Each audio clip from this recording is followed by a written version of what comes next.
wherever you are. A wonderful day wherever you are.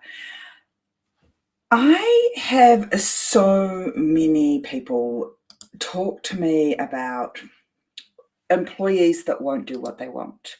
More importantly, they talk about employees that don't follow the employee handbook. So I know that there's plenty of you that have spent a lot of time, effort, and energy putting together an employee handbook, and then wonder why it's not being used, which you can understand why someone would find that frustrating, why someone wouldn't,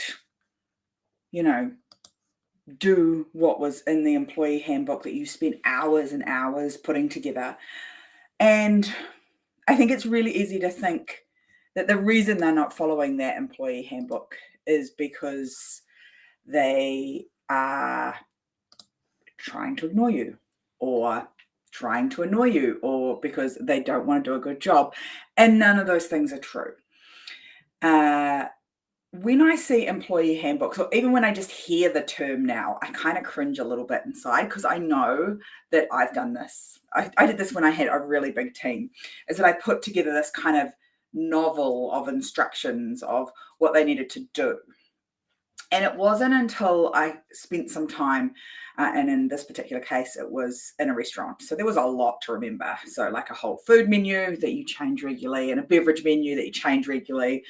Never mind the point of sale system, which I have to say is about the worst piece of technology I have ever worked with, that how to use it and how to make it go.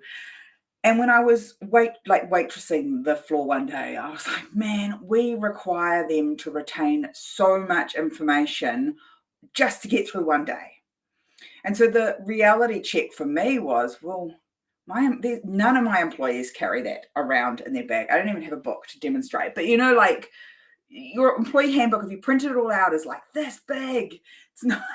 It's not like a little notebook with like 10 pages that they can just pop in their pocket and use when it's useful to them.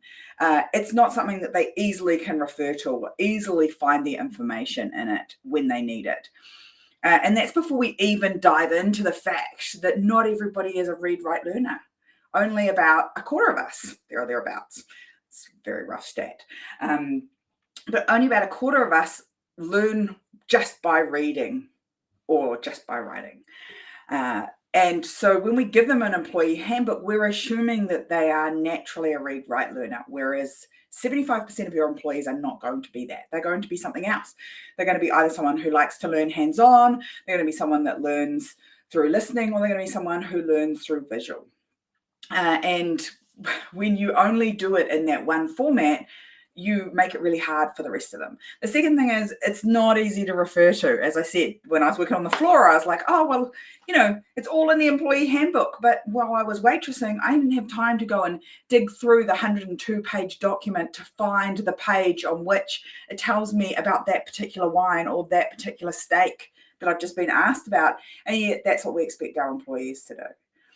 So people don't get their employee manual and go, oh, I'm going to ignore that because that's going to annoy my boss the most. That's not what they do. They get it and they recognize that they're supposed to understand all the information in it and that it's not going to be useful to them. They do this all without, conscious thought. And so they try to retain it in here as much as possible, or create shortcuts to get the work done in the way that seems most logical to them. And so you end up with this kind of half memorized, they think they're doing what's important version of your employee handbook. And that's incredibly frustrating, especially because as the boss of the business, you're really emotionally attached to, one, that your business is successful, and two, that things get done in the way that you defined that they get done. It's your business. You want people to have a great experience, and the way that they have a great experience is for people to follow the way that you do things. And so employee handbooks are a great first step when it comes to getting employees on board. It's not going to be a long-term solution. And if you're starting to get to a place where you've got a team that's growing, you're wanting to spend less time face to face with your team. So if it feels like, even though you've got this resource, you're constantly repeating yourself and you're like, oh, I'm at this stage in my business where it's great that I've got employees, but even though I've got employees, I still feel like I'm having to spend a lot of time at work and I'm having to spend a lot of time managing them and doing things with them rather than just allowing them to get on board. That's a really big sign that the way that you are teaching them, training them, having them use your systems and processes isn't working for them. So there's some shifts that I think really help. One is that you want to put the information where your team needs the information. So depending on what business you're in, it's going to depend on where you put this information. And an employee manual is not it. You want to put it where the team can use it. So for example, on our boat, we have iPads that allow the team to get through and do the work. So let's say they're setting up for dinner for people on board the cruise. They can set up for dinner and then come back to the iPad and go through a checklist. It's a little more fancy than that because it's on an app, but basically a checklist that says, oh, I've done all those things. Oh, I forgot to put the potatoes on, which is a great time to check it, because if you don't put the potatoes on now, in 2 hours' time when you sit down to dinner and there's no potatoes, it's going to be a problem, right? So we want to put the information at the point where your team are doing their jobs, not in a book that they took home and not in a book that lives in their cubby, not in a document that just lives on their computer, unless, of course, they're at their computer the whole time. So if you've got a team that's on their computer, then something that is computer-based, that's easy for them to search and find the information in, is totally cool. For a lot of us, though, our teams are moving around and not necessarily stationary at a computer the whole time. The other thing is that you want to think about not all the steps, but what are the really key steps that you want to make sure are getting done. So yes, you have a certain way of doing things, but there are certain really important things that people must remember to do that are key to the business running smoothly, machinery being well looked after, the experience that the clients are having being the way that you want it. It's not all 100 steps, but there's probably 3 or 4 or 5 key parts of that step where you want to hold your team accountable. And so you want to set up ways that you know, regardless of whether you're there standing next to your employee or not, that you know that that system has been done your way. A really simple example of this is like on the boat.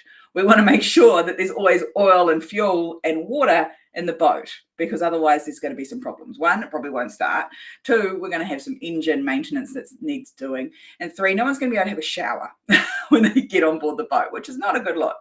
So you want to think about what are the really key inputs that need to go in to get you the result that you want. So for some of you, it's, if you've got sales team members, it's like, what are the inputs that they have control over that will result in them getting a sale? Is it the number of people they talk to per day? Is it the number of emails they respond to? Is it the number of proposals they put out? Because you know from your numbers that if they put out 10 proposals, you get 2 closed sales, right? We've got all that information and data. So you want to measure and hold them accountable to that stuff that's really important. It might be that you have a process that you follow for a client, and we were talking about this with someone that's in their bookkeeping and accounting business the other day, like reconciling their clients' bank accounts every day is really important so their client knows where they're at from a cash flow point of view. So that's going to be something you want to have some checks and balances in, that you can know whether it's happened, whether you're there or not. So the first thing is put the information where the team can use it when they're doing their jobs. It's probably, unfortunately, it's probably not your employee manual, and it's probably not the policies and procedures folder that you've got saved on your computer. The second thing is make sure you've got some accountability measures for the things that actually matter. Don't hold them accountable to all 100 steps of a system, just the key steps that will tell you that everything else is working. And then the last thing is that they're not going to remember everything the way that you do. They're not as emotionally attached to the way that they do it as you are. So you're going to have to help them align their success in your business with the success that they want to have in their lives. Because if you can align those 2 things, then you won't have to constantly ask them or tell them, worse, try asking, it works better. But you won't have to constantly tell and ask them to do the job, because they will understand that them being successful in your business allows them to be successful in their lives. And if you don't know what success looks like for them in their lives, that's a conversation I highly recommend having with your team. So it's not that they don't want to do it. It's not that they're ignoring you. It's not that the employee manual was a waste of time. It's just probably not ticking those 3 boxes for your team.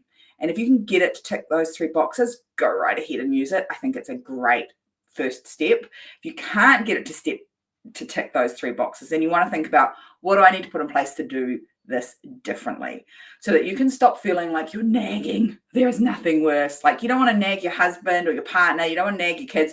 You definitely don't want to go into your business and do the same thing with your employees. So if you feel like you're repeating yourself, those are some things you can go and check. Not because they're bad employees. They're great people. They really do want to do a great job for you. They just need the resources and the tools in the right place at the right time. Talk soon.